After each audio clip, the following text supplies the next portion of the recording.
Is that weighted vest that everybody's walking in actually doing anything for their bone health? This week, we're going to look at this fitness trend and a few others, but we're going to look at it from the lens of metabolic health as we've been unpacking things in this series. So we're looking at metabolic health. We looked at GLP-1s and muscle mass. We looked at bone health last week. And this week, we're going to look at the different kinds of exercise that promote muscle and bone health. And then we're also going to look at some of the trends that you'll be seeing out there on social media and how those can work for or against your overall health, or more than that, for or against your overall goals when it comes to building muscle and maintaining strong bone. So why is strength so important? So strength is a great predictor via grip strength, deadlift, and leg strength. It's a great predictor of mortality risk in recovery after surgery, fall risk, and cardiometabolic health. So it's a really useful indicator overall of how well a person is doing. So that matters even more right now if you are on a GLP-1, because if you are indiscriminately losing weight, a lot of that can actually be muscle mass that you're losing. And also, if you bear in mind what we spoke about last week, intense calorie restriction is linked to bone risk, so the risk of further thinning your bone. So for me, when it comes to muscle and strength, there's really 4 things that are quite important. So it looks at the muscle's role in metabolism. It looks at muscle's role in building and maintaining bone, but then it also looks at strength and muscle as a quality of life metric now, so how much you engage and enjoy your life now, but also into the future as you age. So it's just a really useful thing to build and work on some good muscle strength to promote health and quality of life now and into the future. So muscle is a metabolic organ. It soaks up glucose, it stores amino acids, and it talks to your immune system. So it supports how you create certain hormones, it can reduce inflammation, and it can even prevent insulin resistance. So it's really useful in working through all of those systems, but absolutely key to exercise in all kinds. So particularly when you're looking at building muscle and building bone in this context, is progressive overload.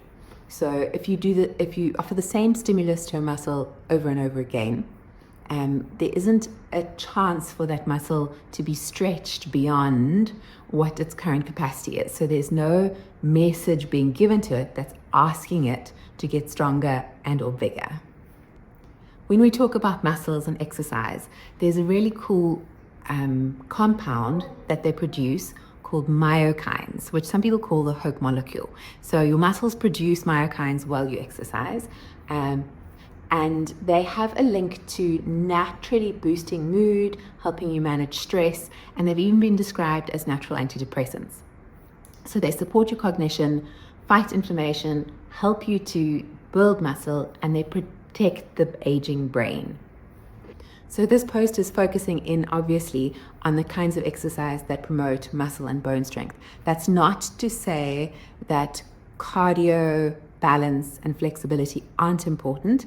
They're definitely worth including in your plan, but that's where we're focusing in here. So if you'd like to hear more about those other kinds of exercise in the future, just drop me a comment below this video, and hopefully we can pop it in the future.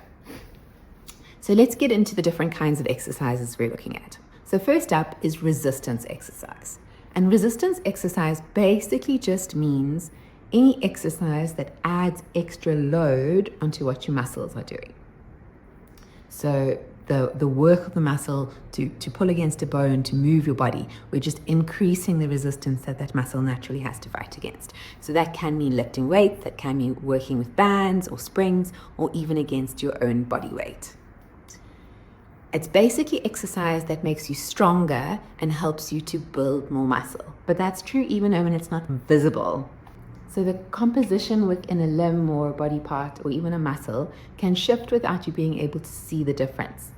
To explain this, think about when you eat a really nice well marbled piece of steak. So there's muscle and fat that run together in that muscle. So the same thing can happen in an under-conditioned muscle or quite a weak muscle, is you get fatty infiltration into a muscle, and as you start training and building strength in that muscle, you will replace some of that fat with good quality muscle fiber. So a limb that looks the same can actually be functionally stronger with a higher percentage of a lean muscle mass. The goals for strength training is to make you more functional under load, to build strength, to lower your fall risk, and to build lean muscle mass. So the American College of Sports Medicine, or the ACSM, released new guidelines around dosage for strength training and for exercise in general earlier this year, and it's created quite a lot of interest in the healthcare and fitness world. So I'm going to take you through what that looks like functionally, and then if you'd like to see the numbers in terms of sets and reps and 1 rep max, you can pop into the blog post below this and you can check that there. So when it comes to strength training, you want to be picking a load that makes your body work hard. So hard enough that you're fighting for the last few reps, but you should feel like you can still do 1 or 2 more reps if necessary at the end of a set. And you want to do a few of those over the week. So 2 to 3 sets at a session, 2 to 3 times through the week. If it still feels easy when you're getting to sort of rep 8, the weight that you've picked is too low. Then if we look at your goal of actually building more muscle, so what we call hypertrophy, so where you're making a muscle bigger by laying down more muscle fibers within the muscle, then it looks at more sets over the course of the week. So more load, more days, and there's an importance in how you lower a muscle. So if you think about a bicep curl, slowly lowering it down, there seems to be a link between that eccentric load and encouraging formation of new muscle fibers. And the last area that's interesting and pertinent for functional well-being now and as you age is power. So power relates to rate of force production, so quick movements, and when you're training power, you can use lower loads, but you want to do them quite quickly. And interestingly enough, what we're finding from the research, you don't need to do a high volume of these. So about 24 reps over the week, and that's seeming to be the sweet spot of what we're looking for. But we're looking for like stepping up quickly onto a step, quickly lifting. You could even argue for bringing in a little bit of plyometric work here, but we'll chat about that a little further down into the post. So resistance training is anything that loads the muscle. So how does this link into bone? So in last week's post, we spoke about how muscle is one of the biggest signals that changes bone because it pulls directly on bone. So strength training in an area will tell your body that it needs to build stronger bone in that area. But there's a few different ways that we can also speak to bone, and those are through load-bearing exercise and impact exercise. So weight-bearing exercise or load-bearing exercise is anything where you have weight pushing down through the length of a bone. So you can think about standing, walking, running, dancing, and for people who are differently abled, that could even just mean standing in a walking frame for an hour or 2 some days in the week. And then when you wind that back, so you're looking at your upper body, then it's anything where you're putting weight down through your arms. So that will create stimulus for good bone production in your shoulders and into your neck. So that can be push-ups, that can be working on all fours, it could even be functional daily tasks like kneading bread, and to a certain extent even carrying things, but carrying things works to a slightly different mechanism. Then let's look at impact and plyometric training. So impact training relates to how quickly your weight is moving on and off the ground. So you could think about walking as being low impact, whereas running or jumping would be high impact. And it's for 2 reasons. So partly because of how quickly it happens. So your body has to adjust more quickly. But the speed that happens at also means that you have much higher deceleration forces meeting the ground reaction force, so your body and the ground push against each other. And that means that your body has to accept much more load in a quick in a quick space of time, which means the peak load through your bone and through your muscle is much higher with impact training. So it's a really useful stimulus to ask your bone to build a little bit more resilience to that higher peak load. Because it's a quick load and because it's a higher peak load, there is a slightly higher risk associated with it, including a little bit of an increased risk of rolling ankles or falling. So it is important to build into impact training slowly. And with something like this, if it's not something you've done in the last 5 to 10 years, I'd strongly recommend doing this working with a healthcare professional, so a physio or a bio or something like that. But this isn't going to be for you if you're the person who struggles to get out of a chair and has to use your arms to push yourself up out of the chair. It doesn't mean you're not going to get there, but if you're at that level, you don't want to immediately go straight into jumping. So if we look at weight-bearing exercises, I mentioned some useful ones, so it's walking, running, dancing, and then you can also look at certain gym exercises. So squats, deadlifts, anything where your feet are pressing against the floor work for lower body, and then upper body, you have weight-bearing with a lot of your presses, and then with hands on the floor, so push-ups, and working in bird dog, swan dive, prep, all those sorts of things in Pilates itself too. So now you understand a little more about the mechanics of how things work, and so that what we're going for in the different exercises. Let's jump into some of the trends that you're seeing everywhere on social media at the moment, and what people are talking about on menopause podcasts and what you're seeing constantly on your feed on Instagram. So the first one that I really want to chat about is walking wearing a weighted vest. So I'm not saying, please don't hear me say this, I'm not saying weighted vests are bad, okay? But here's what we do know. We know that by adding additional weight onto your body, the amount of extra load that you're adding into bones is not hugely significant. So studies that have looked at purely wearing a weighted vest don't seem to show great results in terms of encouraging stronger bone. If you're going from doing nothing to walking with a weighted vest, then absolutely your body will respond. You will have good stimulus to produce more bone. But what we're not seeing is that it is the best stimulus to encourage your body to build more bone. There will be a slight challenge to your muscles, particularly when you're walking on an incline. So you might start to build slightly stronger muscles in your legs. But I don't feel like walking with a weighted vest is your first go-to place specifically for protecting and building bone. So what I do think weighted vests are useful for is if you are in a context where you want a little bit more of a cardio challenge. For example, if you're walking with a friend who typically walks a lot slower than you, but you still want to work sort of at a targeted heart rate, then wearing the right weight can mean that your cardiometabolic system, so your cardiovascular system, your heart rate will go up a little bit more. And working at that slightly higher rate, you'll get a better cardio workout in walking at a slower pace. So really useful there. And the second place that weighted vests are really useful is if you are training to carry. So if you are a person who is training for a hike or something along those lines, then walking during your training walks wearing a vest is absolutely training you for that particular outcome. So no, I don't hate weighted vests, but I'd like you to just understand them a bit better and think through why you're choosing to use them as your go-to tool. Okay, let's talk about weight training. So people who aren't walking with weighted vests are saying all you need to be doing is getting in the gym and lifting weights as heavy as you possibly can. I love weight training. I genuinely enjoy it. I enjoy the challenge of lifting progressively higher weights. I love how my body feels strong while I'm doing it. I love how I feel strong afterwards. But I genuinely don't think that it is the only thing that you need to be doing in the week. It is a great way to add progressive overload into your muscles. It does need to be balanced with good recovery, so you need days off between heavy sessions, particularly heavy sessions when you're working in one area of your body. So sort of work legs one day, work arms the next day if you want to work 2 days back to back, but you do need good recovery.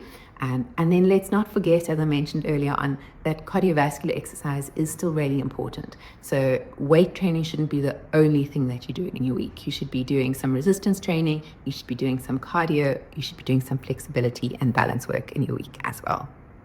Then there's the debate that's out there of weight training versus Pilates.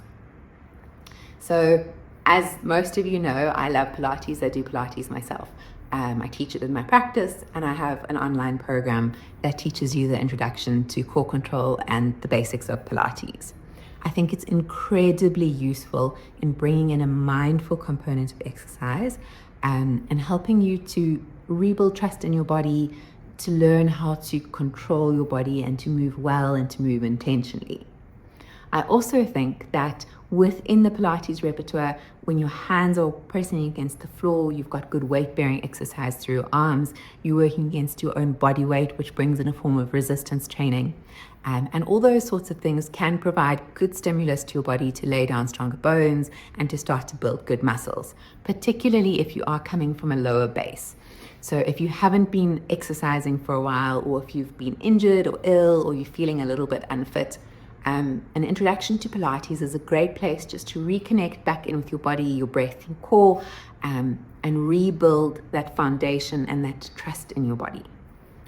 Where the payoff starts coming in is after you've been doing it for a while, the question comes up, are you still giving yourself enough progressive overload to challenge your muscles and your bones to get stronger? And you absolutely can add extra load to Pilates using bands, using a reformer, using a tower where you're working against springs. But Pilates in conjunction with some more classical weight training, so where you're working using weights or bands or those sorts of things, can actually be really helpful. And I find Pilates complements weight training incredibly well because it teaches you that awareness of your body. So if you've got a good built-in sense of where your body is, you'll not only get more out of your weight training, but you also will be able to listen to the signals your body's giving you, and you should be lowering the risk of getting injured while you're doing something like weight training too. So if this is something that you find interesting or something you'd like to explore further, please do check out my Body Renewal and Core Connection program. And as I mentioned, it's a introduction to core control, and it blends into the basic learning the foundational elements of Pilates. It's a 4-week video program, 2 different workouts each week, and you can do it from the comfort of your own home using the videos on demand whenever it suits you to use them. And then once you've learned those principles, then you can start plugging them into the other places to build out a more complete movement repertoire. Okay, let's chat about low impact exercises and things like rebounding. So if you are not in camp weighted vest, a lot of people are in camp rebounding, where everybody's promoting the joint health benefits and just, how great for you low impact training is. So we talked about impact training a little earlier, and we spoke about how the rate of loading through the bone and the higher peak forces actually asks the bone to build slightly stronger. So if you're looking for pure bone strength, then low impact training isn't actually the way to go. It can be a great bridge, and it can be genuinely fun. I love my rebounder, but using low impact training on a trampoline or something like that, to build up a little bit of capacity at that level, and then from there progressing on to exercise that asks for more of your bone, is a great way to do it.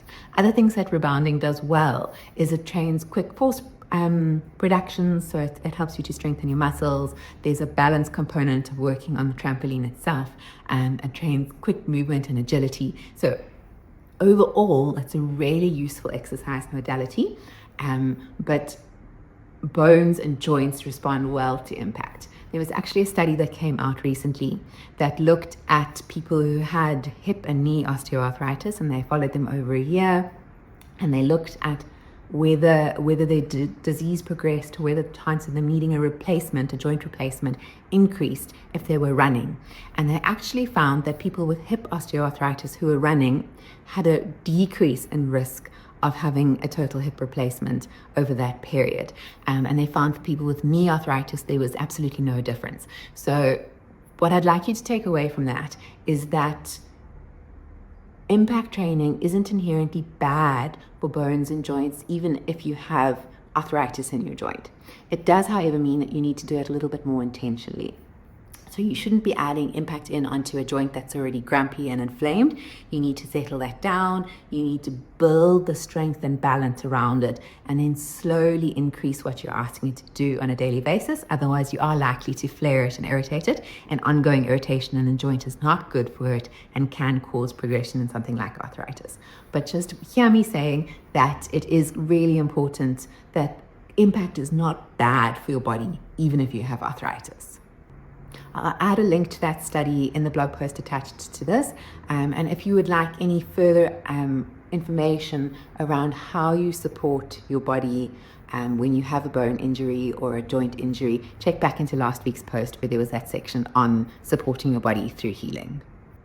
Strength predicts how long you live well. It's not about having a toned or a smaller body. It's about giving your body the things that it needs to be metabolically well, to have good muscle for strength and function, and to protect your bone health.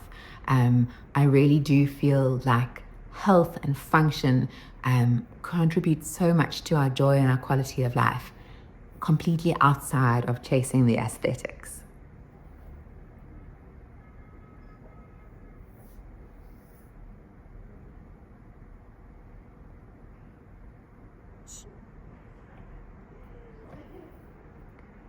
Strength predicts how long you live well. It's not about having a toned or a smaller body. It's about having a body that you can climb the stairs carrying a grandchild. It's about being able to take all the groceries out of the garage, climbing those 2 steps in one go. It's about being able to get up and down off the floor easily. It's about decreasing the risk of fall and improving your chances of good recovery when you're 70. Really start to challenge yourself to look at how exercise and life is supporting your health and your quality of life, both now and into the future. So when it comes to exercise, building muscle, building bone, you don't need to overhaul everything before you start. You can absolutely start from where you are. So something that will be helpful for you to do just this week is to just pay attention to 1 or 2 things. When you struggle with something, just double tap on that and see what is difficult about it. Do you feel like you need to push with your arms to get out of the chair? Are your legs really tired after you've walked up a couple of flights of stairs? And then use that as information to then build an exercise into your routine. So if you're struggling to get out of the chair, it could be doing a few squats. If you're struggling to walk up the stairs, you could add in 5 step-ups and take a break and then do another 5 step-ups later in the day. But just read your body, learn to listen to the cues it's giving you, and then challenge yourself to just gently, progressively overload every couple of days from there. I hope that this series has really helped you to see metabolic health from a slightly different light, and that you understand better now some of the different things that you can be doing to support yourself and to maintain good metabolic health, whether you're on a GLP-1 or not, and to really look after your glucose and your insulin sensitivity, ways that you can maintain good muscle mass for strength and function, and then some ways that you can also just promote good bone health. I'll see you soon.